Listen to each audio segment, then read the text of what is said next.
자, 마지막 시간입니다. 채권법인데, 채권법은 거꾸로 말씀드리는 게 좋습니다. 제가 오늘 첫 시간에 말씀드렸지만, 채권 강론은 도대체 뭐 공부하는 과목이라고 그랬습니까? 이 도대체, 채권이 도대체 왜 발생하느냐, 발생하는 원인이 있어야 될 거 아닙니까? 제가 말씀드렸지만, 길 가는 사람 보고 제가 돈 내놔라 그러면 뭐 거의 깡패잖아요. 그러니까 이유가 있어야지 상대방한테 뭔가를 청구할 거다, 이 이야기인데, 요게 네 가지라고 그랬습니다. 채권이 발생하는 원인은 네 가지다. 그래서 첫 번째가 뭐냐? 계약 체결하면 채권이 발생할 거 아니냐? 이게 사적 자치라고 그랬죠. 그런데 우리 입법자들은 14가지 계약이 사회에서 굉장히 많이 발생한다 그래가지고 14가지 계약을 규정하고 있는데, 문제는 요 14가지 계약이 1960년도에 만들어진 이야기예요.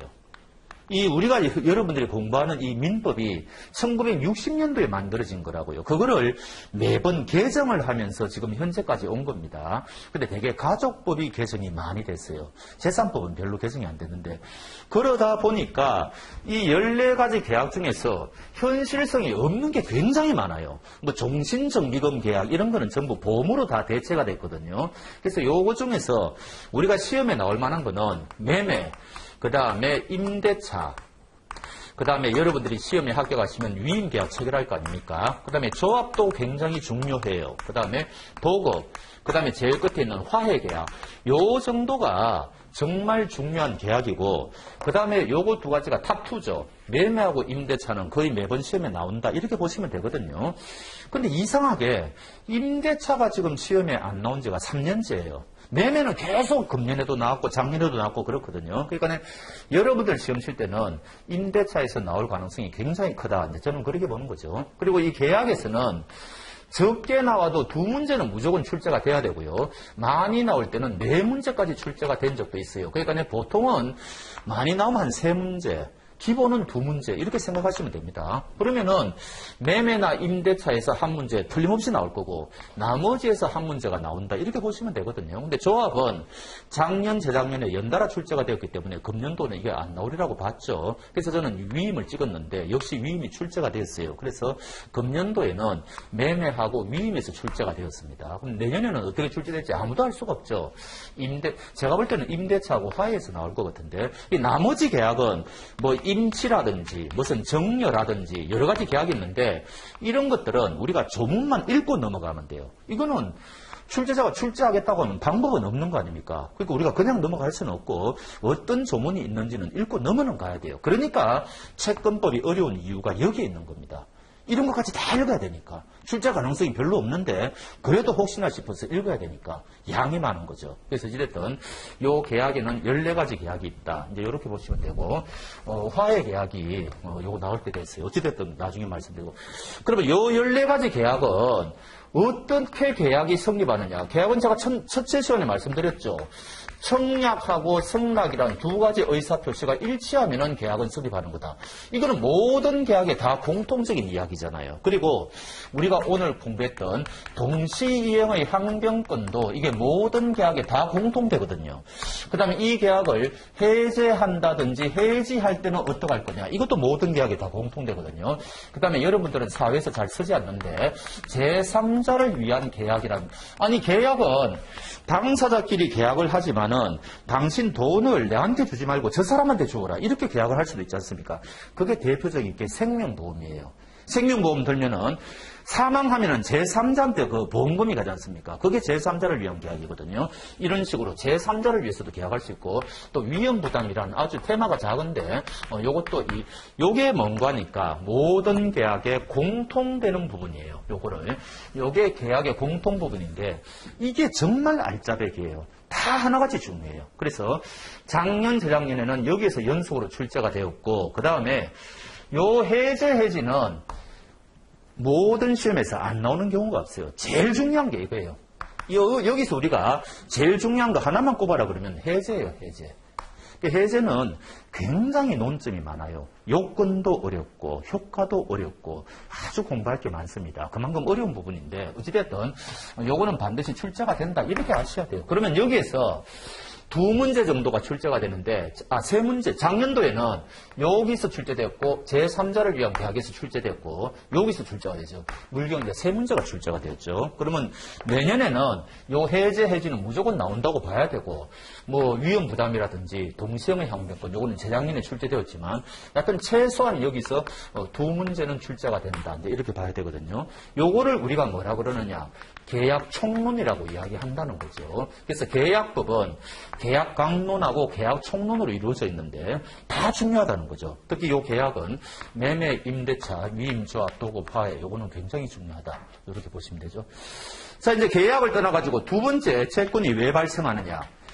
사무관리는 민법 총칙 공부할 때는 한 번도 안 나온다 그랬죠. 이거 그냥 채권법이 마지막에 나오는데 요게 출제가 되어버렸어요. 요건 한 5년마다 출제되는 거거든요. 그러니까 이제 제가 보기에는 한 4, 5년 동안은 이거 출제 안 될 거야. 이게 뭔 거니까 다른 사람 사무를 그 사람이 내한테 부탁도 안 했는데 내가 대신 관리해 주는 거예요. 착한 일을 하는 거죠. 쉽게 말하면. 그 대신에 비용이 나가지 않습니까? 그러면은 상대방한테 비용 달라고 할 수가 있어요. 그래서 비용 상환 청구권이 문제가 되는 데 어찌됐든 사무관리는 법 조문 위주로 보면 되고 판례가 중요한 게 한 서너 개나 있는데 여하튼 그거 좀 보면 좋죠. 근데 당분간은 출제 안 될 거예요. 그 다음에 세 번째가 부당이득이죠. 이거는 우리가 이미 했죠. 부당이득은 세 가지로 구성이 되어 있는데 일반적인 부당이득이 있는데 여기 보면요. 중요한 판례가 굉장히 많아요. 한두 가지가 아닙니다. 여러분들이 아셔야 되는 판례가 한 대여섯 가지는 되는데 언제라도 출제가 될 수 있는 전부 별표 5개짜리거든요. 무조건 외우셔야 되고 그 다음에 부당이득 중에 아주 특수한 경우가 있어요. 요걸 특수부당이득이라고 하는데 요게 742조부터 746조까지 있는데 여기 이제 746조가 그 유명한 불법 원인급여라는 겁니다. 요거는 우리가 민법 총칙에서 103조, 아까 반사회질서 법률행위 있죠. 요거하고 동전의 양면이에요. 그래서 민법 총칙에서 103조 공부할 때 요 746조를 공부하게 돼 있거든요. 그래서 요거하고 연결 짓는데 부당이득에서는 제일 중요해요. 그야말로 옛날에는 요 746조에서만 한 문제 나오는 경우가 옛날에 많았는데 요즘은 그렇게는 안 내고 다 문제를 조금씩 지문을 내주더라고요. 어찌됐든 부당이득에서는 이 부분도 정말 중요하다. 이렇게 하시면 되고 그 다음 세 번째는 부당이득이 일어났을 때 어떤 식으로 처리해야 될 거냐. 부당이득 효과가 나오는데 금년도에는 여기서 지문이 한 3지문 정도 출제가 됐어요. 그게 예전하고는 조금 이례적이에요. 옛날에는 이거 별로 출제 안 했거든요.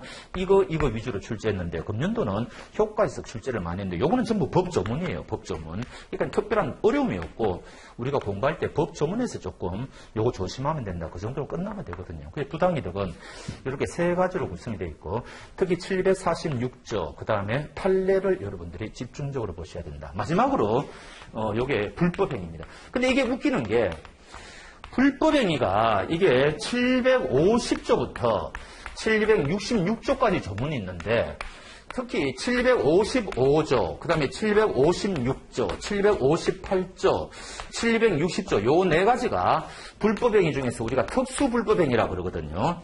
그런데 이게 하나같이 다 중요해요. 하나하나가 너무너무 중요한 부분입니다. 자, 요게 뭔가 하니까 조금 전에 말씀드린 사용자 책임이죠. 그 다음에 요게 뭔가 하니까 미성년자가 아까 5살짜리 애가 벽돌 던졌을 때 부모가 대신 책임져야 된다고 그랬잖아요. 그래서 요거는 미성년자가 만약에 예를 들어 사고 쳤을 때 그 부모가 어떤 책임을 져야 되는가 그런 부분이고요. 그 다음에 요거는 공작물 책임이라는 거예요. 요거는 우리가 옛날에 성수대교가 붕괴되었다. 삼풍백화점이 무너졌다. 뭐 지금도 현대 뭐 올라가다가 뭐 무너지고 이러지 않습니까? 우리 현실에서 굉장히 많죠. 인공적으로 만든 거를 전부 공작물이라고 그러는데 이거를 잘못 만들었다든지 관리를 잘못해가지고 누가 손해 입었을 때는 어떤 식으로 책임져야 되느냐 이거거든요. 그 현실에서 얼마나 중요해요. 그 다음에 이게 공동불법행위예요. 교통사고 났을 때 혼자 사고 안 내지 않습니까? 여러 사람参자 폭행을 해도 둘이 이상 폭행했을 때 이거 다 문제가 생기죠. 그러니까 여기 있는 이 조문 하나하나는요. 하나같이 너무너무 중요한 조문들인데 불법행위에서 항상 한 문제밖에 안 나오거든요. 두 문제가 안 나와요. 그러면 출제자들은 어떻게 생각하느냐.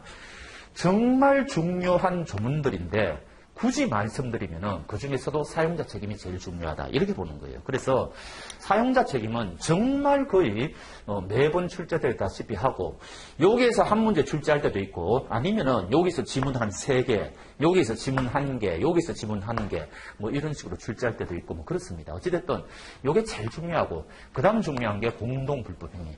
요거 두 가지도 중요한데, 이 두 가지에 밀린 거죠. 요게 이제 불법행위의 특수한 경우예요. 그 다음에 일반론이 있거든요. 불법행위 일반론, 뭐 법조문이라든지 있거든요. 이것도 장난 아니에요. 조문들 막 봐야 되거든요.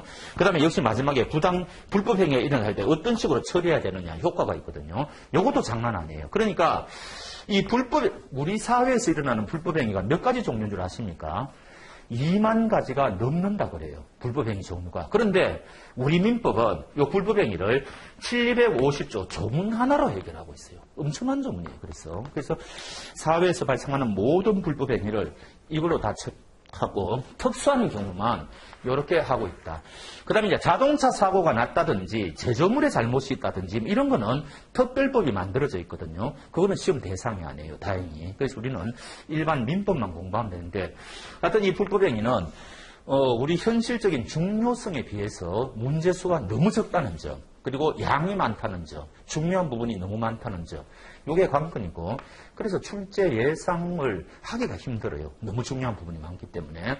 그나마 꼭 하나를 찍는다면은 사용자 책임이라는 거죠. 자, 그러면 저는 지금 무슨 이야기를 하고 있는 거니까 채권 강론에 대한 이야기를 마쳤습니다. 채권 강론이 뭐냐? 채권이 발생하는 원인인데 4가지가 있다고 하더라. 계약을 체결하면 발생한다더라. 사무관리가 일어나면 발생한다더라. 부당이득이 생기면 돌려달라고 할 수 있다더라. 불법행위가 생기면 손해배상 청구할 수 있다더라. 요 4가지죠. 요게 4가지인데, 그러면 여기 있는 채권 총론은 또 무슨 이야기냐? 지금 이런 이야기죠. 자, 그러면 채권 총론은 예를 들어가지고 여러 사람이 할 때는 이거 어떻게 할 거냐 이야기죠. 이때까지 우리는 민법은 1대1의 관계를 이야기했는데 여러 사람이 관여했을 때는 어떻게 하느냐. 이게 또 복잡하다고요. 연대 책임을 지는 경우도 있죠. 그 다음에 연대 책임의 특수한 경우에는 부진정 연대 책임이라는 게 있다고 그랬죠. 그 다음 우리 사회에서 제일 많이 발생하는 보정 책임이라는 것도 있죠. 이런 식으로 또 불가분 채무라는 것도 있어요. 굉장히 여기 또 조문이 많거든요. 여러 사람이 관여했을 때, 여러 사람이 계약에 관여했을 때, 여러 사람이 사무관리에 관여했을 때, 여러 사람이 부당이득에 관여했을 때, 여러 사람이 불법행위에 관여했을 때, 이거 어떻게 할 거냐. 이 공통적이잖아요. 그러니까 요거는 채권 강론에 규정하는 게 아니고 여러 사람이 관여했을 때는 채권 총론에 이야기하는 겁니다. 그래서 요게 이제 여러 사람, 여기서도 한 문제밖에 안 나와요. 여기서도. 근데 이것도 참 예상하기가 힘들어요. 금년에는 연대 책임에서 출제가 됐거든요. 근데 연대 책임보다는 사실은 부진정 연대 책임하고 보정 책임이 훨씬 중요해요. 그런데 이때까지는 주로 그렇게 출제가 됐는데 금년도에는 뜻밖의 연대 책임에서 출제가 됐는데 요거는 나중에 가면 공식이 있어요. 이경상 면동소라 해가지고 유명한 공식이 있는데 요것만 알면은 풀 수 있게 돼 있었어요. 금년도 문제는. 요거는 가장 기본적인 거니까 금년도에 가장 기본적인 문제가 출제되었다. 이렇게 보시면 돼요. 자, 그 다음에 여러 사람이 하는 게 아니고, 자, 지금 A가 B에게 채권을 가지고 있는데, 아까 말씀드렸죠. 이 채권을 다른 사람 C에게 양도할 때는 어떤 법리가 적용되느냐. 이게 채권 양도죠. 채권 양도입니다. 그 다음 A가 B에게 1억이라는 채권 가지고 있는데, 이 사람이 채무자죠. 그런데, C라는 사람이 등장해가지고 내가 빚을 대신 갚아주겠다는 거예요. 이런 거를 채무인수라 그래요. 그래서 이럴 경우에는 어떤 식으로 법리가 형성되느냐. 그러면 채권 양도하고 채무인수가 한 챕터거든요. 이게 훨씬 중요해요. 그래서 이때까지는 요 양자를 비교해 보면은 채권 양도에서 한 서너 번 출제가 되면은 채무 인수에서 한 번 정도 한 4대 1의 비율로 출제가 되었고, 그다음에 어떤 경우에는 여기서 한 3지문 정도 나오면 여기서 지문 2개 정도, 그래서 요 양자를 묶어 가지고 출제한 적도 있었는데 금년도에는 뜻밖에도 채무 인수에서 출제가 되었어요. 그래서 채권 양도는 전혀 출제가 안 됐거든요. 이것도 좀 이례적입니다. 어쨌든 여러분들은 채권 양도에서 출제될 가능성이 훨씬 크다. 이런 이야기고. 그 다음에 이게 또 골치 아픈 게 민법은 이 채무 인수가요. 면책적 채무 인수라 그래가 옛날 채무자는 이제는 채무를 면해요. 이제 새로운 사람이 채무를 진단 말이죠. 그런데 특수한 경우가 병존적 채무 인수라 그래가 이 사람도 여전히 채무를 짊어지고 있고 이 사람도 같이 채무를 짊어지는 겁니다. 채무자가 하나 더 늘어난 거죠. 이게 병존적 혹은 중첩적 채무 인수라는 건데 이게 현실에서는 훨씬 더 많이 발생하고 있어요. 그래서 이거는 법에는 없지만 판례가 인정하는 거고 이 판례의 기본적인 내용을 또 알아야 되거든요. 그 다음에 이 채무 인수의 또 특수한 경우가 이행 인수라는 거예요. 이건 우리가 현실에서 굉장히 많이 발생하는데 이런 거죠. 지금 A가 5억짜리 아파트를 가지고 있는데 B은행에 지금 1억 저당권이 설정되어 있습니다. 그럼 이 부동산의 실제 가치는 4억이죠. 얘가 C에게 저당권이 딸린 부동산을 매매했다는 거죠. 그러면은 5억에 매매를 했지만 1억은 저당 잡혀 있으니까 이거 실제 거래는 4억이지 않습니까? 자, 이때 C는 A에게 부동산 매매 대금을 4억 줄 거냐 5억 줄 거냐 이 이야기죠. 근데 5억 주면 말이 안 되죠. 5억 줬다가 얘가 이쪽을 1억 안 갚으면 어떡할 겁니까? 그래서 우리가 현실에서 어떻게 하죠? 매매대금 4억 주고 1억 원은 내가 은행에 갚겠다. 이거 채무를 떠안는 거 아닙니까? 요거를 우리가 이행인수라 그래요. 이것도 민법에는 규정이 없지만 판례가 인정하는 거거든요. 그래서 이런 식으로 채무인수의 특수한 경우인 병존적 채무인수, 그 다음에 이행인수 이런 기본적인 개념과 판례의 내용을 아셔야 되는데 말씀드렸지만 채권 양도가 훨씬 중요합니다. 요거는 논점이 많아요. 요거는 채무자에 대한 대항 요건, 그 다음에 제3자에 대한 대항 요건이라 그래가지고 굉장히 논점이 많은데 말씀드려볼게요. 조금만 기본적인 거. 우리 오전에 조금 했어요. A가 B에게 돈 1억 받을 거 있는데 A가 C에게 채권을 양도했다. 그럼 이 사람이 새로운 채권자인데 얘는 그 사실을 모를 것이다. 그래서 이 사람한테 통지를 하거나 알려주어야 될 거다. 이게 우리가 오전에 공부한 대항요건이었거든요. 그러면은 사람이 채권자가 바뀌었다고 해서 이 사람이 더 불리한 처지에 놓이면 안 되겠죠. 그럼 B가 옛날에 A에게 주장할 수 있는 사유가 있었다면은 그 사유를 C에게 다 주장이 가능하게 해야 되거든요. 이런 법리가 이제 우리가 나중에 공부합니다. 그런 건데 문제는 얘가 사기꾼이 되어가지고요. 채권을 이중으로 양도할 수가 있어요. 요날 5월 1일날 채권 양도하고요. 요날 5월 1일날 채권을 또 양도할 수가 있다고요. 그래서 이중 양도인데 요거는 기본 법리를 아셔야 되는 게 부동산의 이중 매매.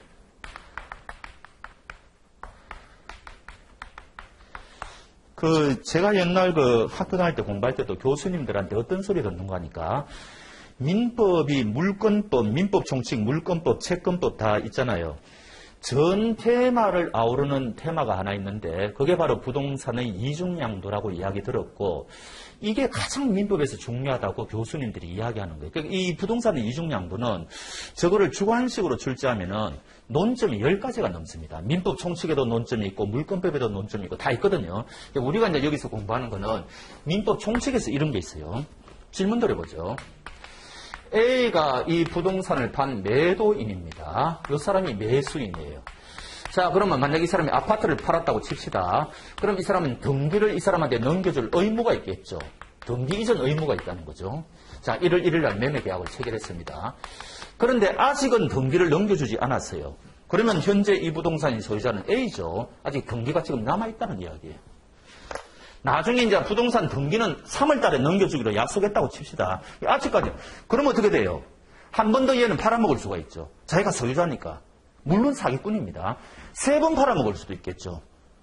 4번 팔아먹을 수도 있고. 이게 바로 이중매매랍니다. 이중매매. 그래서 만약에 얘가 또 한 번 더 팔아먹었다고 칩시다. 2월 1일 날 또 팔아먹었습니다. 질문. 요 이중매매, 두 번째 한 매매 계약은 유효일까요? 아니면 이거 좀 식보가 나쁜 사람이죠. 반사회질서적인 행위니까. 제가 103조 반사회질서 법률행위는 무효라고 그랬잖아요. 그래서 요거는 반사회질서 법률행위니까 무효가 될까요? 요거부터 먼저 아셔야 돼요. 무슨 말인지 아시겠죠? 쟁점은 한 번 팔았는데 이 사람한테 등기 넘겨주기 전에 이 사람한테 또 팔았다는 거죠. 이때 요 두 번째 매매, 요거를 이중매매라 그러는데 요거는 유효일까 무효일까 이야기입니다. 유효예요, 유효예요. 여러분들 직장 스카우트 하는 것도 마찬가지죠. 지금 이 직장에 다니고 있는데 제가 저쪽 직장으로 갑니다. 이중계약이잖아요. 그거 됩니까 안 됩니까? 지금 되고 있잖아요, 현실적으로. 그 자본주의 사회에서는 오히려 이 두 번째 매매한 사람이 능력이 있는 사람으로 인정하는 거예요. 싸움에서 이겼다고 보는 겁니다. 그러니까 이게 유효라는 거예요. 이중매매는 유효입니다. 그런데 이게 도저히 인정할 수 없는 경우가 있다는 거죠. 어느 정도가 돼야 되느냐? 반사회 질서가 되기 위해서는 어느 정도가 돼야 되느냐? 얘는 팔기 싫어하는데 얘가 와가지고 이 부동산 가치가 앞으로 폭등할 것 같으니까 막 꼬셔가지고 값을 2배 주겠다든 둥 해가지고 우리 판례의 표현에 하면 적극 권유라는 말이 나와요. 혹은 적극 가담인데 요렇게 돼가지고 매매가 일어났으면 이거는 무효라는 겁니다. 요거는 사회 질서에 반한다는 거죠. 정리하자면 그냥 이중 매매가 일어나면 이거는 유효인데 얘가 적극 가담해가지고 혹은 적극 권유해가지고 두 번째 매매가 일어났다. 이거는 사회 질서에 반하니까 무효다. 이게 판례거든요. 형법적으로는 이 사람 배임죄입니다. 감옥 가요. 그런데 민사적으로 지금 우리는 계약이 유효냐 무효냐 따지거든요. 이게 이제 이중 매매의 문제예요. 굉장히 중요해요. 이건 나중에 채권법에 가면 또 나오고 또 나오는데 여기서는 이게 뭔가니까 얘가 채권을 또 이중으로 양도했다는 거 아닙니까? 또 팔아먹었어요. 한 번 팔아먹고 또 팔아먹었다는 거죠. 이럴 때 먼저 채권을 넘겨받은 얘가 돈을 받을 자격이 있는 건지 나중에 채권을 넘겨받은 얘가 자격이 있는 건지 이런 문제가 생기거든요. 근데 원래 우리가 이론적으로 하면은 얘가 먼저 넘겨받았으니까 자격이 있는 것처럼 보이는데 A하고 B하고 요 C'가 세 사람이 만나가지고 채권 양도 계약서를 가짜로 만들어버려가지고 요 사람보다 먼저 넘겨받은 것처럼 작성하면은 이 사람이 피해를 볼 수 있거든요. 그래서 이때는 요 두 사람 간에는 누가 우위를 가려야 되느냐. 이때는 확정일자 있는 계약서를 가진 사람이 앞서게 돼 있어요. 법에 보면 우리 확정일자가 뭔가 하니까 계약서 위조 못하게 만드는 거죠. 뭐 스탬프 찍어주고요. 그러지 않습니까? 그래서 요럴 경우에는 확정일자가 중요한 거예요. 그래서 요런 거에 대해서 판례를 나중에 여러분들이 공부하시거든요.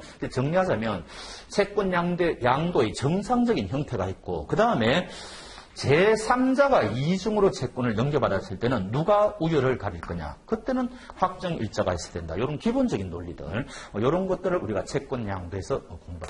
이 채권 양도는 굉장히 중요한 테마가 많고 금년도에 채무 인수에서 출제가 되었으니까 채권 양도가 반드시 출제가 될 거다. 이렇게 생각이 듭니다.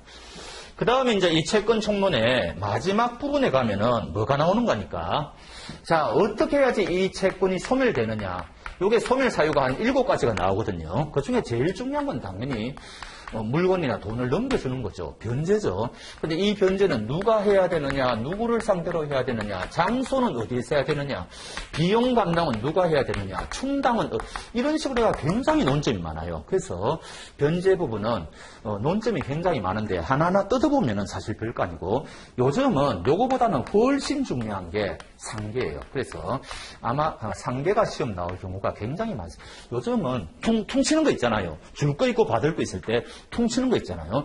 요 상계가 논점이 굉장히 많아요. 그리고 상계가 금지되는 경우가 굉장히 많거든요.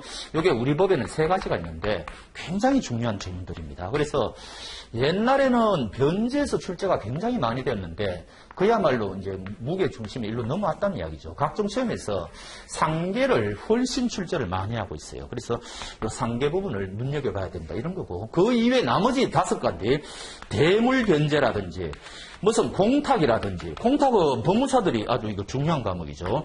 무슨 면제라든지 무슨 혼동이라든지 막 이런 여러 가지가 나오는데 거의 출제가 안 돼요. 뭐 출제할 거리도 없고 그래서 이 채권 소멸 부분은 변제나 상계 요 두 부분에 신경을 쓰시면 된다. 한 문제 출제될 때도 있고 안 될 때도 있어요. 근데 이제 주로 출제가 되는데 요 두 부분을 보시면 되고